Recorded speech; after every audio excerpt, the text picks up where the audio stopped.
सबसे पहले अगर इस हफ्ते की अगर कोई इंपॉर्टेंट ब्रेकिंग न्यूज़ है तो आप सभी लोगों को पता है वो मार्जिन से रिलेटेड जो न्यूज़ आप सभी लोगों को पता है स्टॉक मार्केट मार्जिन का जो प्लेजिंग से रिलेटेड जो न्यूज़ था जो मैंने आप लोगों को यहाँ पे बताया था कि अगर आपके पास शेयर्स रहते हैं एंड अगर आपके पास पैसा नहीं है तो आप लोग वो प्लेज करके यहाँ पे क्या कर सकते हो, अपने ब्रोकर से वो पैसा हासिल करके वहाँ पे आगे ट्रेडिंग कर सकते हो।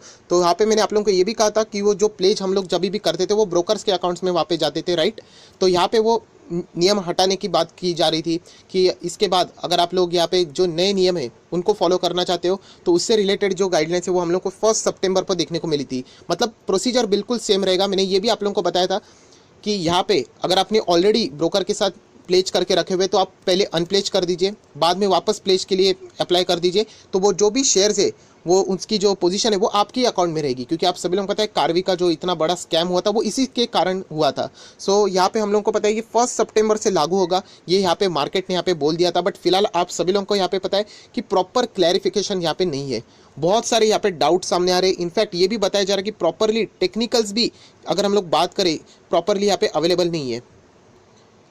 और इसी के चलते अगर हम लोग जो ब्रोकर्स के जो एसोसिएशन रहते हैं उन्होंने यहाँ पे क्लियर कट कहा है, the association said that the margin pledge process is still incomplete है, वो अभी तक बराबर यहाँ पे नहीं किया गया है। एंड अगर वो प्रॉपरली अगर इसको क्या कर देते मतलब इंप्लीमेंट कर देते बिना कुछ चेंजेस किए बिना, जैसे वो बता रहे यहाँ पे कुछ यहाँ पे फॉल्ट्स है, बट इसके बावजूद अगर वो सितंबर 1 को अगर वो लागू कर देते हैं तो ये अगर इंप्लीमेंटेशन हो जाता है सो बहुत ही ज़बरदस्त हम लोग को स्टॉक मार्केट में क्या होते हुए देखने को मिलेगा, ज़बरदस्त डिस्ट्रप्शन होते हुए देखने को भी मिल सकता है। सो यहाँ पे फिलहाल तो रिक्वेस्ट सारे यही कर रहे हैं जो ब्रोकर के एसोसिएशन है कि फिलहाल जो ये प्लान है वो है तो बहुत ही ज़बरदस्त, बट जिसका जो इम्प्लीमेंटेशन है वो फिलहाल तो एक्सटेंड करके 30 सितंबर तो किया जाए। हालांकि कल क्या होगा यही इससे रिलेटेड बहुत ही इंपॉर्टेंट चीज़ है, क्योंकि 1 सितंबर मतलब मंगलवार के दिन से ही इसका अनाउंसमेंट होना था, मतलब ये इम्प्लीमेंट होना था। बट यहाँ पे जिस तरीके की बातें सामने आ रही है शायद से ये कल हम लोग को देखने को मिल सकता है कि 30 सितंबर तक एक्सटेंड हो पाए।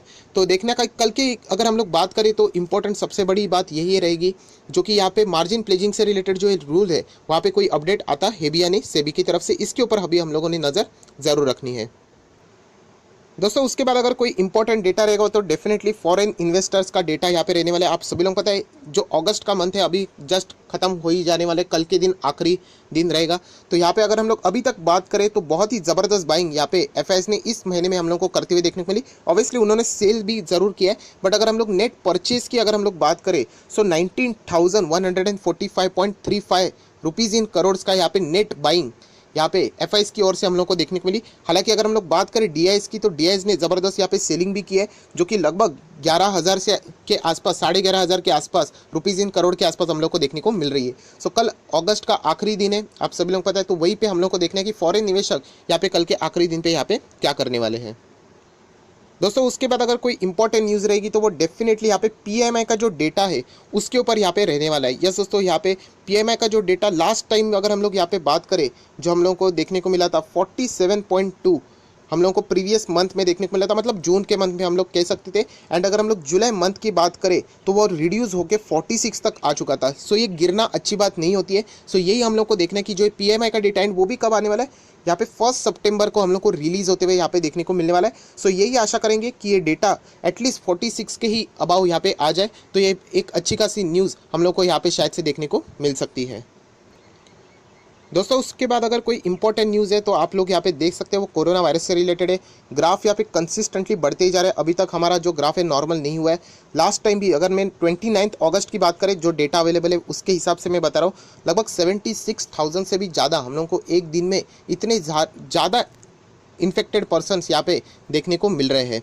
सो ये डेटा बिल्कुल भी अच्छा नहीं, क्योंकि ये जितना बढ़ेगा आप सभी लोग पता है रेस्ट्रिक्शंस उतने ही हम लोग को यहाँ पे देखने को मिल सकते हैं। सो ये बहुत ही इंपॉर्टेंट है, जब तक हमारा ग्राफ नॉर्मल नहीं होता है तब तक हम लोग यहाँ पे एक्सपेक्टेशन नहीं रख सकते कि जो बाकी की चीज़ें जो कड़े नियम यहाँ पे सरकार की तरफ से है वो लूज़ होते हुए हम लोग को इतने आसानी से तो फिलहाल देखने को शायद से नहीं मिल सकते। एक बात अच्छी ज़रूर है, जैसे कि हमेशा मैं बताता हूँ कि रिकवरी रेट भी बहुत ही फिलहाल तो शानदार हम लोग के यहाँ पे देखने को मिल रहा है दोस्तों। उसके बाद अगर हम लोग यहाँ पे बात करें, आप सभी लोग पता है अगस्त खत्म हो जाने के बाद सितंबर, यस दोस्तों सितंबर यहाँ पे स्टार्ट होने वाला है। एंड सितंबर में आप सभी लोगों को पता है कोविड के वैक्सीन से रिलेटेड तीन बड़ी दिग्गज कंपनियां यहाँ पे काम कर रही थी। उन्होंने कहा था कि सितंबर के फर्स्ट वीक में ही हम यहाँ पे अपना अपडेट दे सकते हैं। बहुत सारी जो कंपनीज थी वो अपने फाइनल स्टेज पे भी थी। सो एक गजब की न्यूज़ भी शायद से हम लोग को कोरोना के वैक्सीन से रिलेटेड हालांकि सुनने को वापस एक बार मिल सकती है, क्योंकि रशिया ने ऑलरेडी यहाँ पे एक दावा किया है कि वो ऑलरेडी कोरोना के वैक्सीन बना चुके हैं। उन्होंने जो मिस्टर पुतिन है उन्होंने अपनी बेटी को ही वो वैक्सीन यहाँ पे दे दिया एंड वो फिलहाल तो बिल्कुल ठीक ठाक भी है। उसी के साथ साथ हम लोग जरूर कह सकते हैं और तीन कंपनीज के रिजल्ट हम लोग को अभी सितंबर के फर्स्ट वीक में ही देखने को शायद से मिल सकते हैं। सो ये भी एक बहुत ही इंपॉर्टेंट न्यूज़ है जिसके ऊपर आप लोगों ने जरूर फोकस रखना चाहिए दोस्तों। उसके बाद अगर कोई बहुत ही इंपॉर्टेंट अगर कोई न्यूज़ रहेगी तो डेफिनेटली वो हमारे इंडिया नहीं बल्कि इंटरनेशनल मार्केट से हम लोग को सुनने को देखने को मिल सकती है। US China tension, yes, and आप सभी लोगों को पता है यहाँ पे इस चीज़ का अगर हम लोग बात करिए तो बहुत ही सालों साल चल रहा है। अगर हम लोग ये कि अभी का इशू नहीं है, बट कोरोना की वजह से हम लोग को और भी यहाँ पे बोलते हैं ना आग में घी डालना वैसे हो चुका है, मतलब और यहाँ पे आग तेज हो चुकी है। एंड उसके भी बावजूद अगर हम लोग यहाँ पे बात करें यूएस प्रेसिडेंशियल इलेक्शन, मतलब और भी आप लोग देख सकते हैं, मतलब और भी ज़बरदस्त हम लोग को यहाँ पे चाइना के अगेंस्ट अमेरिकन बाजार में यहाँ पे जो कदम रहते हैं यहाँ पे उठाते हुए देखने को भी मिल सकते हैं। सो अगर आप सभी लोग पता है अगर यूएस चाइना ये दिग्गज इकोनॉमीज है एंड अगर ये एक दूसरे के साथ बड़े पैमाने के ऊपर अगर क्लैश हो जाती है तो ना कि सिर्फ इन दो कंट्रीज़ का नुकसान होगा, उसी के साथ साथ बाकी भी कंट्रीज़ जो इनके साथ डायरेक्टली ना इनडायरेक्टली जुड़ी रहती है उनमें हम लोग को गिरावट होते हुए देखने को मिल सकती है। एंड इसका ही अर्थ हम लोग कह सकते हैं कि वापस ये एक बार ट्रेड वॉर की ओर जा सकता है। इनफैक्ट चाइना के जो दिग्गज ऑफिशियल्स है उन्होंने ये भी कह दिया है कि ट्रेड वॉर एक्चुअल में शुरू हो भी चुका है, बट कोई यहाँ पे जिक्र नहीं करना चाहता, उसका ऑफिशियली अनाउंसमेंट नहीं करना चाहता। सो ये भी हम लोग कह सकते हैं क्योंकि ट्रेड वॉर से रिलेटेड जो फेजेस रखे गए थे फेज़ 1, तो उससे रिलेटेड भी जो चीज़ें होनी चाहिए थी वो भी डिले होती हुई हम लोग को देखने को मिल रही है। सो इलेक्शन भी है, उसी के साथ साथ जो चीज़ें भी बाजार में यहाँ पे फिलहाल चल रही है उसको अगर हम लोग जोड़ के देख ले तो डेफिनेटली आप लोगों ने अमेरिकन बाजार के भी ऊपर यहाँ पे क्लोजली नज़र रखनी चाहिए, क्योंकि कभी भी वहाँ से भी न्यूज़ वहाँ से कुछ भी न्यूज़ आ सकती है। हालांकि आप सभी लोग पता है इलेक्शन का टाइम है, सो इलेक्शन के टाइम में अमेरिकन बाजार को जितना खुश रखा जा सके वो पूरा रखने की कोशिश यहाँ पे की जा सकती है दोस्तों। उसी के साथ साथ अगर हम लोग बात करें तो बहुत ही इंपॉर्टेंट डेटा यहाँ पे आने वाला है, जीडीपी एंड इंफ्रास्ट्रक्चर आउटपुट का डेटा हम लोग को यहाँ पे देखने को मिलने वाला है। जो डेटा यहाँ पे अगर हम लोग देखेंगे डेफिनेटली यहाँ पे डाउन ही रहने के प्रोजेक्शंस किए जा रहे 25% के आसपास, बट हालांकि मार्केट इससे रिलेटेड कोई सरप्राइज नहीं हो सकता, ऐसा बहुत सारे एक्सपर्ट एनालिस्ट बता रहे, क्योंकि आप सभी लोगों को पता है फिलहाल की जो सिचुएशन है वो बाजार से यहाँ पे छुपी हुई नहीं है। सो ये भी एक इंपॉर्टेंट डेटा यहाँ पे बाजार के सामने आने वाला है जिसके ऊपर आप लोगों की भी नजरें जरूर रहनी चाहिए। उसी के साथ साथ बहुत ही इंपॉर्टेंट और एक डेटा आएगा जो कि है ऑटो सेल्स के नंबर। आप सभी लोगों को पता है अभी अगस्त खत्म हो जाएगा, सो 1 सितंबर या फिर हम लोग कह सकते हैं उसके बाद 1, 2, 3 सितंबर के ही आसपास या फिर फर्स्ट वीक ऑफ सितंबर हम लोग को अगस्त मंथ में कैसा परफॉर्मेंस रहा ऑटो सेक्टर का वो भी हम लोग को यहाँ पे देखने को भी मिल सकता है। सो बहुत ही इस वक्त हम लोगों को इस हफ्ते में बहुत कुछ चीज़ें हैं जिसके ऊपर हम लोग को नजरें रखनी है और भी बहुत सारी चीज़ें जिसके ऊपर अभी हम लोग आगे आने वाले हैं। दोस्तों आप सभी लोगों को पता है कि क्वार्टर के रिजल्ट का सिलसिला अभी भी चालू है, तो इस हफ्ते भी कुछ दिग्गज के रिजल्ट आने वाले हैं जैसे कि कोल इंडिया, उसी के साथ साथ पेज इंडस्ट्रीज़ एंड उसी के साथ साथ अगर हम लोग यहाँ पे बात करें तो और एक बड़ी कंपनी जिसका नाम है जुबिलेंट फूड।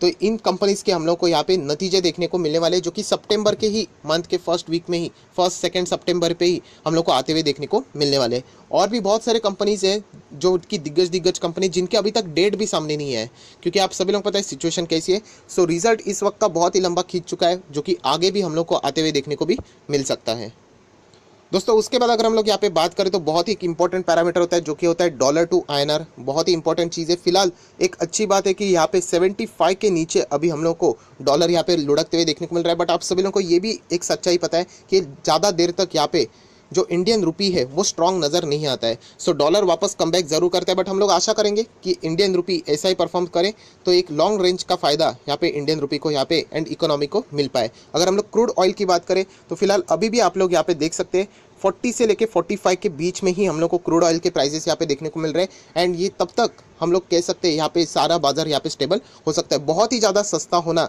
ये भी एक अच्छी बात यहाँ पे फिलहाल नहीं होती है। सो अभी भी उतना टाइम का हम लोग कह सकते हैं डिमांड अभी तक क्रूड ऑयल से रिलेटेड देखने को नहीं मिल रहा है। सो और भी वक्त हम लोग को यहाँ पे आते समय पे देखने को मिल सकता है। गोल्ड कमोडिटी से रिलेटेड अगर हम लोग बात करें आज भी 50,000 के ऊपर हम लोग को गोल्ड के प्राइजेस यहाँ पे देखने को मिल रहे हैं। सो बहुत ही ज़्यादा अभी ये गोल्ड तो चल चुका है एंड ये भी आप लोगों को बताना चाहूँगा कि किसी ने हायर लेवल पे अगर गोल्ड खरीदा होगा तो एक ऐसे कमोडिटी से दोस्तों जिनको आप लोगों ने लॉस में निकालना नहीं चाहिए। कितना भी वक्त हो जाए, कितना भी, आप लोगों को हमेशा आने वाले कुछ 3 साल 4 साल या फिर 5 साल के बाद डेफिनेटली आप लोगों को एक बहुत बड़ी वापस रैली देखने को मिलेगी, क्योंकि मार्केट कभी ना कभी तो गिरता ही है। जब भी मार्केट गिरेगा तो डेफिनेटली यहाँ पे गोल्ड में सब लोग इन्वेस्ट करने के लिए आ जाते हैं, जैसे कि इस टाइम भी आ गए। सो सेम वे आप लोगों को देखने को वो सिचुएशन मिल सकती है। सो लॉस बेस में कुछ निकालना नहीं है, बिल्कुल आपके पास जितना हायर लेवल पे भी गोल्ड रहेगा उसको आप लोग जरूर मेंटेन करके रख सकते हो। सो दोस्तों, जितने भी इंपॉर्टेंट न्यूज़ थे वो फटाफट यहाँ पे मैंने कवर कर लिए। सो आशा करता हूँ आप लोगों को ये वीडियो पसंद आया होगा। अपडेट्स रहने के लिए ये वीडियो बहुत ही हेल्पफुल रहा होगा। सो that's it, thank you very much दोस्तों। अगर आपको वीडियो अच्छा लगे तो लाइक कर देना, दोस्तों के साथ शेयर करना, तो उनको भी ये सारी बातें यहाँ पे पता चल जाएगी। So that's it, thank you very much दोस्तों। We will be meeting in our next video. तब तक के लिए बाय बाय।